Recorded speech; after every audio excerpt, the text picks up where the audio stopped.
5 things I would never do in Jamaica that I constantly did in the United States. Number 1, relying blindly on GPS. In the United States, Google Maps is gospel. In Jamaica, it's a gamble. App routing can easily mistake a rocky, unpaved donkey trail for a shortcut. You can end up stuck on a hillside with zero cell service. Trust locals always over satellites. Ask a real person for directions.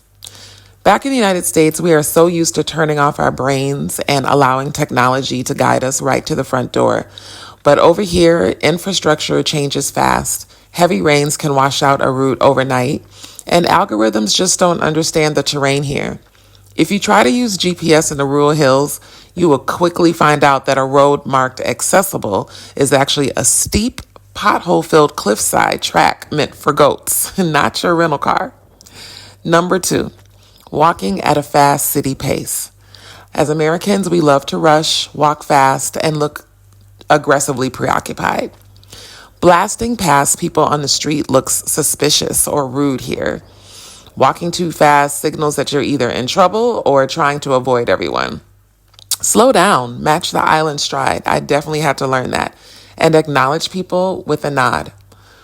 In major U.S. cities, walking fast with your head down is how you avoid getting bothered.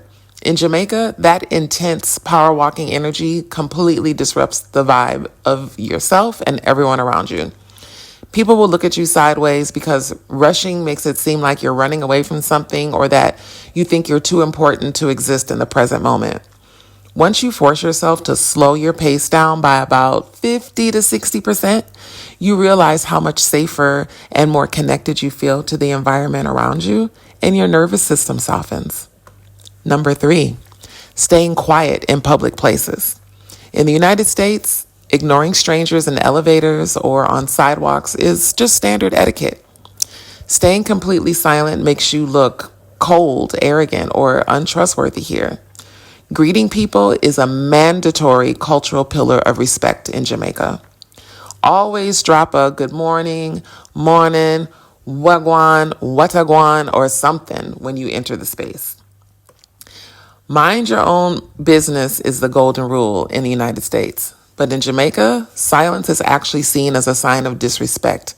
When you walk into a small shop, get into a shared route taxi, or pass someone quietly on the street, you have to acknowledge human presence. It is a must. If you just walk in, grab your stuff, and head to the counter without saying a word, you instantly label yourself as stuck up. A simple, polite greeting completely changes how people treat you, and it opens doors to genuine hospitality. Number 4, I think, wearing beachwear everywhere. In the United States, you can walk into a supermarket or a bank wearing flip-flops, board shorts, or a bikini top. Jamaicans take dress codes, presentation, and formal respect very seriously. Showing up to a government building or bank in beachwear gets you turned away. This happened to me once, and I had on a tube top with palazzo pants, and I was turned away. So keep the swimwear for the sand and cover up properly before heading into town. Jamaica is a world-famous tropical island destination. Foreigners often assume the whole country functions like one giant beach resort, and it does not. Jamaicans take immense pride in their appearance and presentation, especially in public or professional spaces. If you try to walk into a bank, a tax office, or even certain grocery stores or government buildings dressed like you just stepped off of a catamaran, security will politely or firmly stop you at the door. Putting on a proper shirt and decent shoes allows you to respect the local culture and not just the local beaches. Number 5, expecting strict timeline precision. Americans' life runs entirely on the minute hand. Being 2 minutes late requires an apology text. Expecting 10 a.m. to mean exactly 10 a.m. here will break your spirit. Island time is real, and soon come can mean 15 minutes or next Tuesday. Lower your blood pressure, embrace the fluid schedule, and just learn to relax.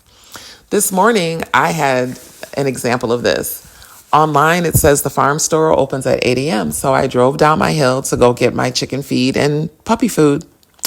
I asked someone at 8:15 when they were opening. He said, "Oh, they're supposed to open at 9, but they come at 9:30." I just smiled, waved, thanked him, and left. Because what am I going to do? But in the United States, time is money and schedules are practically legally binding.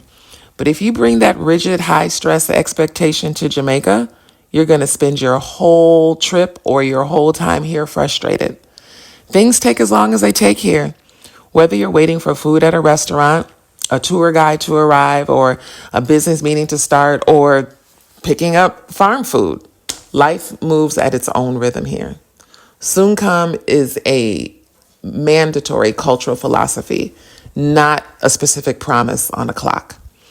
And once you learn to surrender control and stop checking your watch every 30 seconds, you finally start experiencing what true relaxation feels like. So I hope you found these points helpful, and there will be more coming up in the future. Thanks for listening. Love, health, and wealth. Peace.